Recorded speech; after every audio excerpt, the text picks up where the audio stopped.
नमस्कार, मेरा नाम है नितिन त्यागी और आपका स्वागत है विचार और अभिव्यक्ति के इस अंक में। मित्रों, आज का विचार हमारे पड़ोसी देश के बारे में है। आप सब सोच रहे होंगे पाकिस्तान, नहीं, आज का विचार है बांग्लादेश के बारे में। लेकिन इससे पहले कि हम बांग्लादेश के बारे में बात करें, मैं आपसे कहना चाहता हूं कि ये मंच जिस उद्देश्य के लिए मैंने बनाया है वह उद्देश्य है जो हमारे देश के लिए विचारणीय विषय हैं उन पर अपने विचार साझा करने के लिए और आपसे विचार आपके जानने के लिए। मुझे खेद है कि आपकी तरफ से विचार नहीं मिल रहे हैं तो बहुत कम मिल रहे हैं। अगर दोनों तरफ से संवाद होगा तभी इस मंच की सार्थकता होगी, नहीं तो एक तरफा संवाद से किसी प्रकार की कोई सार्थकता की उम्मीद करना बेमानी होगा। दूसरी बात, इस मंच का उद्देश्य कोई मनोरंजन नहीं है। इस मंच का उद्देश्य कुछ गंभीर विषयों पर चिंतन करना है। मेरे पास ना तो कोई विशेष सूत्र हैं, ना कोई गुप्त सूत्र है जिनसे मुझे कोई सूचनाएं प्राप्त हो रही हैं या कोई समाचार प्राप्त हो रहे हैं, ना कोई मेरी सरकार में कोई इतनी घुसपैठ है कि वहाँ से मुझे कुछ जो है समाचार प्राप्त हो जाते हैं। मैं आपकी तरह ही एक सामान्य नागरिक हूँ। मैं भी आपकी तरह ही अखबार पढ़ता हूँ, आपकी तरह समाचार सुनता हूँ, और इन सारी घटनाओं को जब सुनता हूँ तो मन में कुछ विचार पैदा होते हैं और वो विचार चिंतन के बाद आप लोगों के साथ साझा करता हूँ कि मैं क्या सोचता हूँ इस बारे में। लेकिन महत्वपूर्ण खाली यही नहीं है कि मैं क्या सोचता हूँ इस बारे में, मेन बात यह है कि हम लोग क्या सोचते हैं इस बारे में। क्योंकि अगर कोई विचार है और वो विचार सब लोग आपस में साझा करते हैं तभी वह विचार उद्देश्य बनता है और उस उद्देश्य की प्राप्ति के लिए आगे आंदोलन या संघर्ष होता है। तो मैं यहाँ पे किसी आंदोलन या संघर्ष की बात नहीं कर रहा हूँ अभी। मैं सिर्फ ये कह रहा हूँ कि जो इस मंच की सार्थकता है वह सार्थकता इसी चीज़ में है कि हम आपस में विचारों को साझा करें और ये उम्मीद ना करें कि यहाँ पे किसी प्रकार का मनोरंजन मिलेगा। मनोरंजन के लिए बहुत सारे चैनल हैं, बहुत सारे साधन हैं आपके पास। यूट्यूब पे लोग उल्टी सीधी हरकतें कर रहे हैं जिन्हें देख के आप अपना कीमती समय बर्बाद करते हैं। फिल्में बनती हैं बेसिर पैर की जिन्हें देख के आप अपना कीमती समय बर्बाद करते हैं मनोरंजन के नाम पे। तो मनोरंजन के नाम पे तो बहुत ठगी चल रही है ऑलरेडी, तो मैं उसका पार्ट नहीं हूँ। मैं सिर्फ कुछ गंभीर मुद्दे जो देश से संबंधित हैं, समाज से संबंधित हैं, उनको आपसे डिस्कस करना चाहता हूँ, आपसे चर्चा करना चाहता हूँ और आपकी राय जानना चाहता हूँ उनके ऊपर। आप सभी जो बांग्लादेश में आजकल घटनाक्रम चल रहा है उससे परिचित हैं।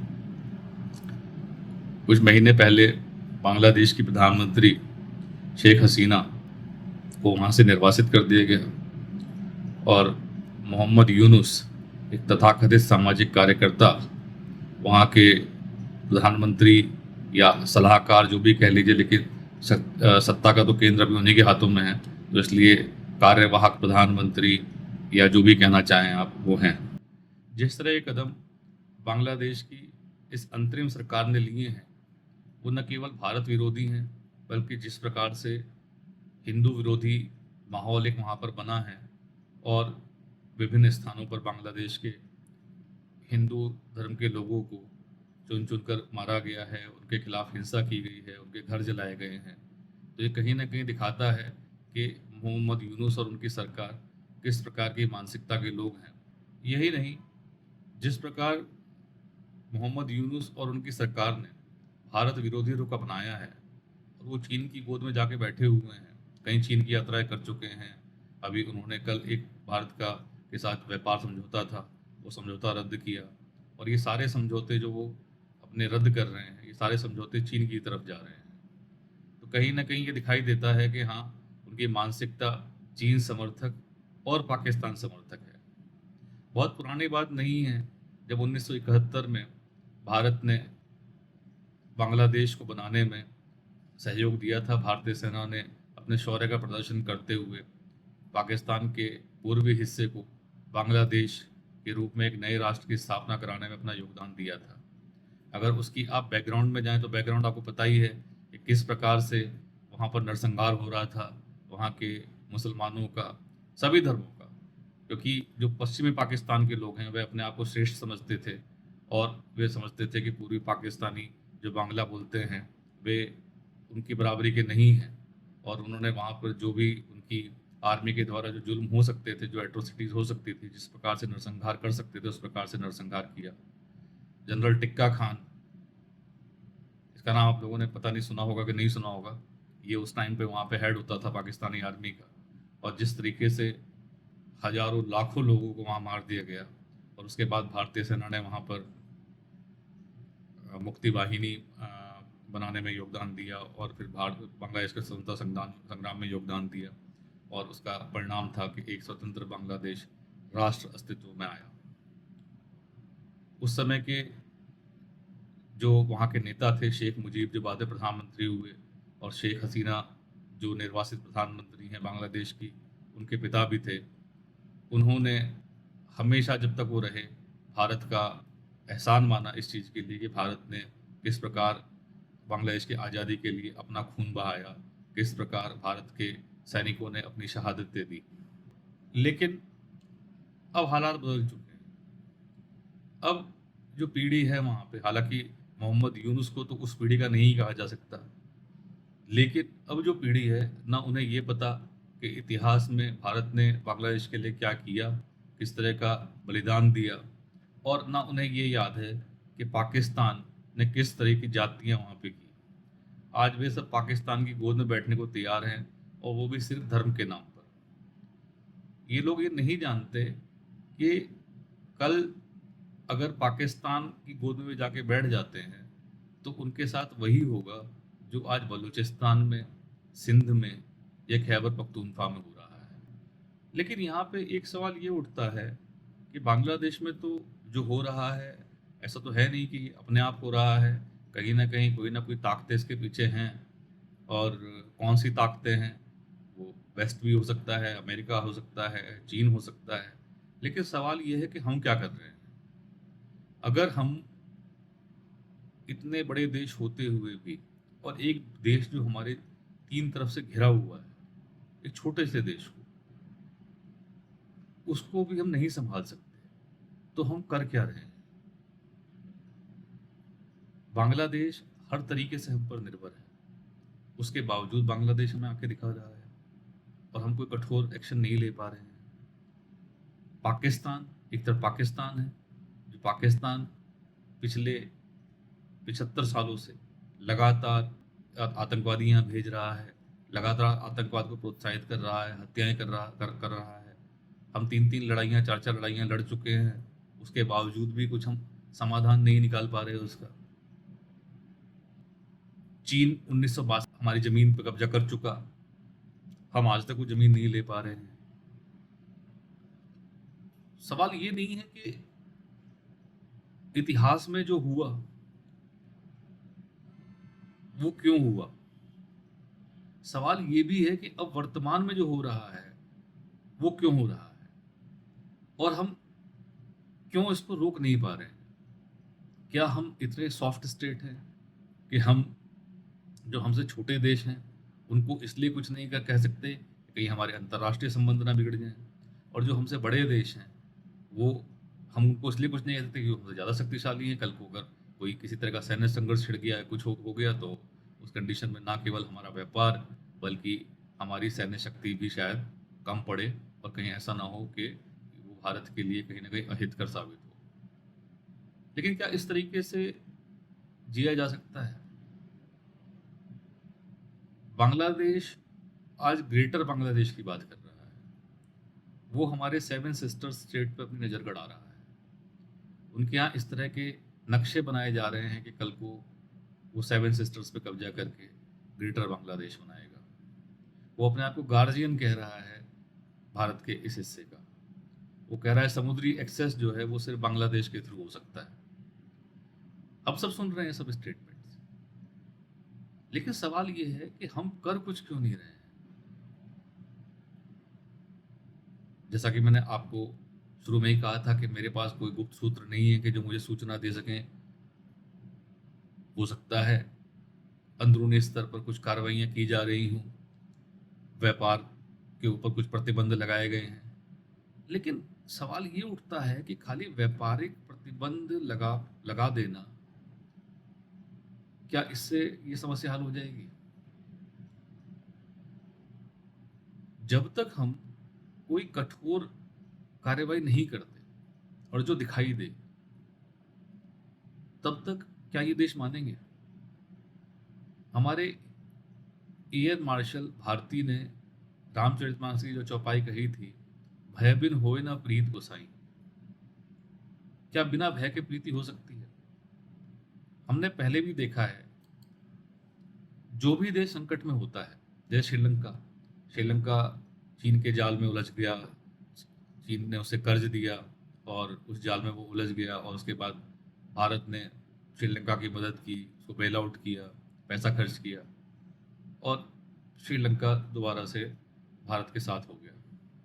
हमने देखा कि मालदीव्स में क्या हुआ, नेपाल का हमको याद होगा कि नेपाल में पूरे वहाँ के जो पूरी रॉयल फैमिली थी, उस रॉयल फैमिली को एक रात में ख़त्म कर दिया गया और हम कुछ नहीं कर सके। हम मदद देने के लिए हमेशा तैयार रहते हैं। तुर्की में भूकंप आया तो सबसे पहले मदद जो भेजी वो हमने भेजी। हम दुनिया को ये दिखाना चाहते हैं कि हम बहुत मानवीय हैं और हम वसुधैव कुटुंबकम वाले लोग हैं। लेकिन क्या ताली एक हाथ से बज सकती है? हम सिर्फ मदद देकर क्या किसी का विश्वास, किसी की मित्रता हासिल कर सकते हैं? हो सकता है एक जनरेशन जिसे वो मदद मिली हो वो उसे याद रखे, या जिन लोगों का के ऊपर उसका सीधा प्रभाव पड़ा वो लोग उसे याद रखें। लेकिन जिन लोगों तक उसका प्रभाव नहीं पहुंचा, या जो नेक्स्ट जनरेशन है, वो उसे क्यों याद रखेगी? उनको लगेगा हमेशा से सब अच्छा था, सब ऐसा ही था। आप सोचिए कि अगर कोई व्यक्ति आपकी धन से सहायता करता है, तो हो सकता है कि आप लोग उसके लिए कुछ समय तक कृतज्ञ हों, या अगर आप इस प्रकार के व्यक्ति हैं तो हो सकता है कि जीवन भर के लिए कृतज्ञ हों। लेकिन अगर आपके सामने कोई शक्तिशाली व्यक्ति है और शक्तिशाली व्यक्ति आपकी किसी प्रकार से मदद करता है, तो आप ना केवल कृतज्ञ होंगे बल्कि उसके साथ हमेशा अच्छे संबंध भी रखना चाहेंगे। कारण है कि वो शक्तिशाली है, वो समय समय पर आपकी मदद कर सकता है। धनवान आपको धन दे सकता है, धन से मदद कर सकता है, लेकिन जहां बाहुबल की आवश्यकता हो वहां बाहुबल नहीं दे सकता। तो जहां शक्ति दिखानी चाहिए वहां शक्ति, जहां धन देना चाहिए वहां धन, और यही सही नीति है मेरी नज़र में। हर जगह व्यापार, हर जगह सहायता, इस सब से काम नहीं चलता। अगर ऐसा होता तो समाज में या कहीं दंड की व्यवस्था ही नहीं होती। दंड देने की क्या जरूरत है किसी को? खाली उसको समझा दो, समझ जाएगा। लेकिन जहां दंड देना चाहिए वहां दंड देना चाहिए। भगवान श्री कृष्ण ने भी शिशुपाल के कुछ अपराध माफ किए, लेकिन एक समय के पश्चात उन्हें भी दंड देना पड़ा। और जब तक हम सामने वाले को अपनी शक्ति का एहसास नहीं दिलाएंगे, तब तक वो उदंडता करता रहेगा। अगर हम उदंडता बर्दाश्त करते रहेंगे तो वो इसे हमारी कमजोरी समझेगा, और अगर उसने हमें कमजोर समझ लिया तो ये उदंडता बढ़ती जाएगी, और एक समय ऐसा आएगा कि हमें कार्रवाई तो करनी पड़ेगी, बल का प्रयोग तो करना पड़ेगा, लेकिन वो किसी प्रकार से हमारे लिए सहायक नहीं होगा, क्योंकि उस समय तक जो सही समय था वो बीत चुका होगा।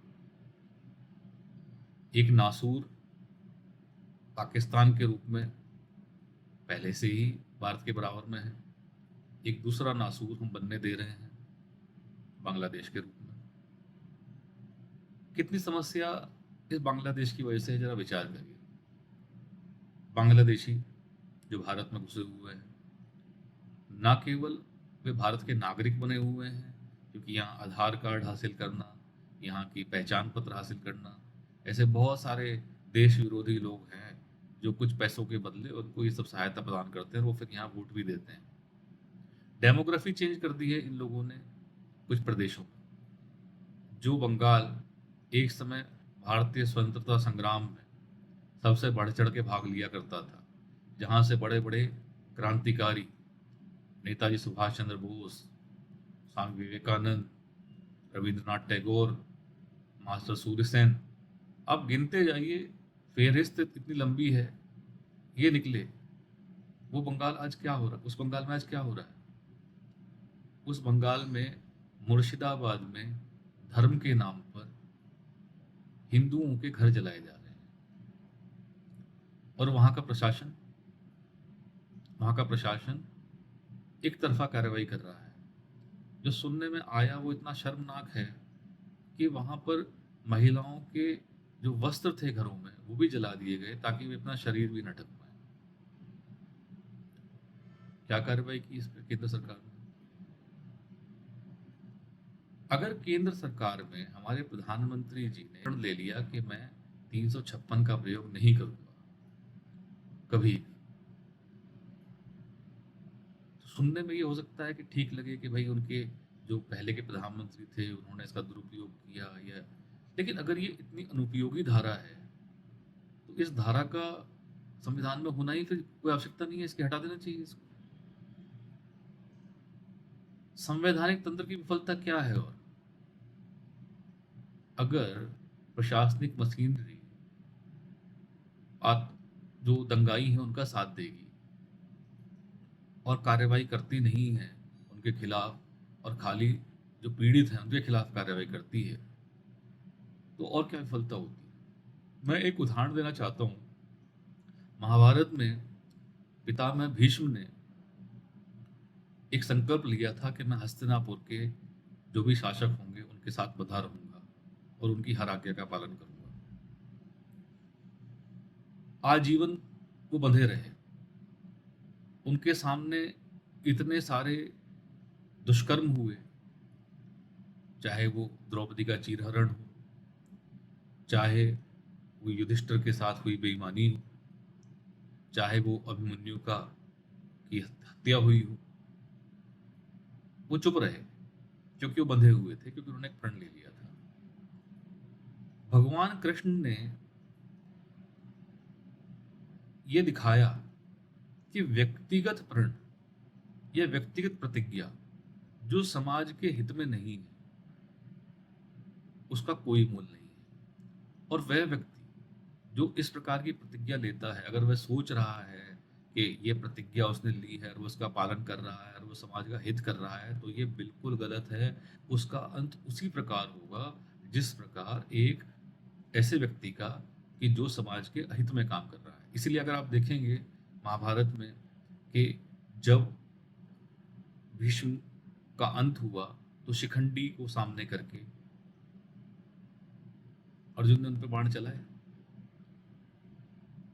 मेरे कहने का तात्पर्य यहाँ सिर्फ ये है कि अगर कोई चीज गलत है और हम उसको सुधार सकते हैं और हम वो समय गुजर जाने देते हैं, तो कल को इतिहास में हम सिर्फ ये सोच सकते हैं कि काश ऐसा हुआ होता। तो बात बांग्लादेश की कर रहा था मैं। बांग्लादेश की जो अभी स्थिति है, उस स्थिति में हमारे पास अभी मौका है कि हम चीज़ों को और बिगड़ने से रोकें। और खाली बांग्लादेश नहीं, चाहे वो नेपाल है, चाहे वो श्रीलंका है, म्यांमार है, और हमें ये नीतिगत स्तर पर निर्धारित करना पड़ेगा कि हमको किस परिस्थिति में किस प्रकार की कार्रवाई करनी है। ढुलमुल रवैये से काम नहीं चलेगा। कभी हम आक्रामक हो जाते हैं, जैसे हम ऑपरेशन सिंदूर में हुए, बिल्कुल सही बात है, होना भी चाहिए। लेकिन कहीं हम बिल्कुल कोई कार्रवाई नहीं करते, जैसे बांग्लादेश में हो रहा है। हम नीतिगत स्तर पे कहीं ना कहीं कंफ्यूज्ड है, और हमें ये कंफ्यूजन दूर करके ये समझना पड़ेगा कि अगर हमको इस राष्ट्र को एक मजबूत स्थिति में लाना है तो हमें नीतिगत स्तर पर निर्धारित करना पड़ेगा कि किस परिस्थिति में कितनी कठोर कार्रवाई की जानी आवश्यक है और उस तरीके के एक्शंस हमको लेने पड़ेंगे। शक्ति का कोई विकल्प नहीं है, और ये प्रधानमंत्री जी ने स्वयं भी कहा। शक्ति अगर आपके पास है तभी आप नेतृत्व कर सकते हैं। अगर शक्ति आपके पास नहीं है तो आप नेतृत्व नहीं कर सकते। हमारे राष्ट्रीय सुरक्षा सलाहकार श्री अजीत डोभाल जी का मैं एक भाषण सुन रहा था। उन्होंने भी कहा था कि शक्ति जो है वही इतिहास कल को उन्हीं लोगों को याद रखता है जिनके पास शक्ति थी, उन्हीं के निर्णयों को सही कहता है जिनके पास शक्ति थी। भारत ने विकास किया है, इसमें कोई शक नहीं है, और हमारे प्रधानमंत्री जी के नेतृत्व में पिछले 11-12 सालों में विकास हुआ है, हम विकास कर रहे हैं। लेकिन ऐसा नहीं कि सब कुछ ठीक हो रहा है या सब कुछ ठीक चल रहा है। कुछ चीजें हुई हैं, कुछ चीजें की जानी आवश्यक है। हर जगह सब में से होके काम नहीं चलेगा, खासतौर पर अपने पड़ोसी के साथ में। इस तरीके से हमने अपने कुछ सांसदों को बाहर भेजा है समझाने के लिए, इस सब की आवश्यकता है। क्या शक्तिशाली किसी को समझाता है?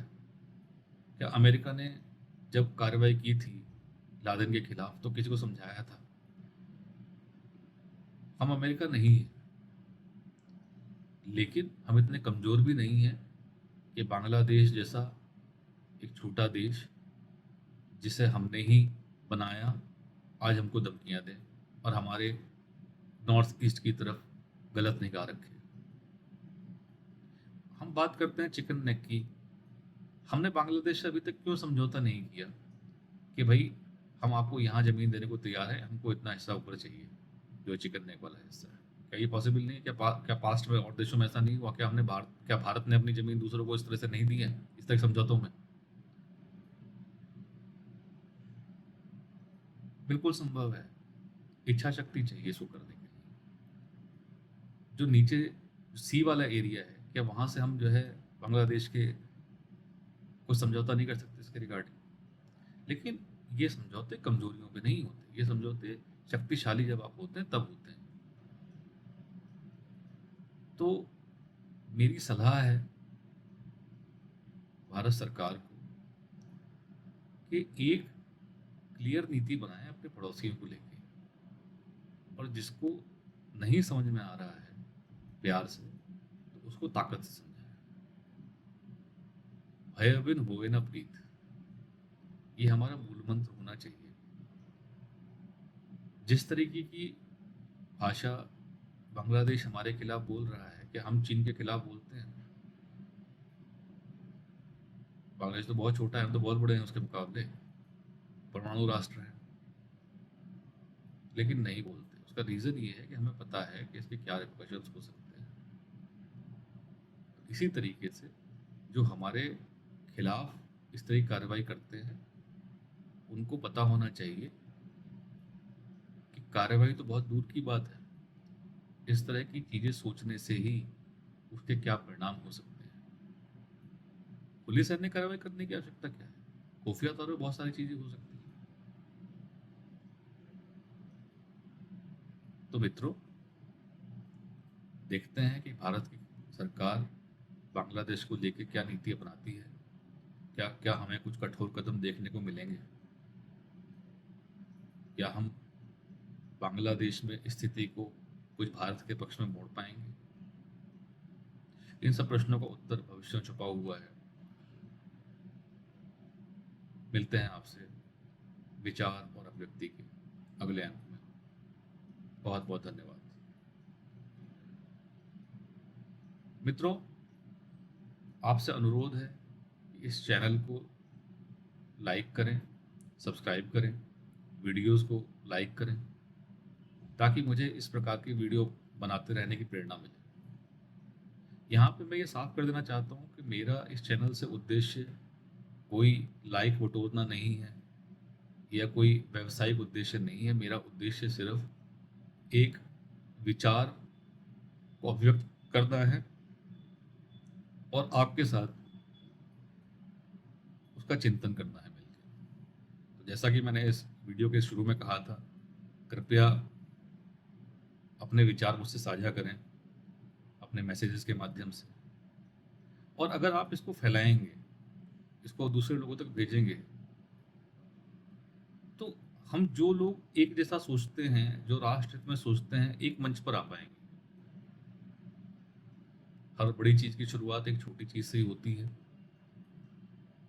ऐसा कुछ नहीं है कि अगर कोई छोटी शुरुआत है तो बड़ी नहीं हो सकती। हम लोग ही उसे बड़ा बनाते हैं। धीमे धीमे लोग जुड़ते जाते हैं और वो आंदोलन का रूप ले लेते हैं। आप इस चैनल को एक आंदोलन का रूप दें, साझा करें अपने विचार, ताकि हमारे विचार सरकार तक दृढ़ता के साथ पहुंचे। क्योंकि कोई ना कोई तो देखेगा इसको और समझेगा कि लोग चाहते क्या है। और हमको यही बताना है सरकार को कि हम चाहते क्या है। जहां हम सहमत हैं वहां हमारी सहमति भी पहुंचेगी, और जहां हम असहमत हैं वहां हमारी असहमति भी पहुंचेगी। एक बार फिर आपका बहुत बहुत धन्यवाद। नमस्कार।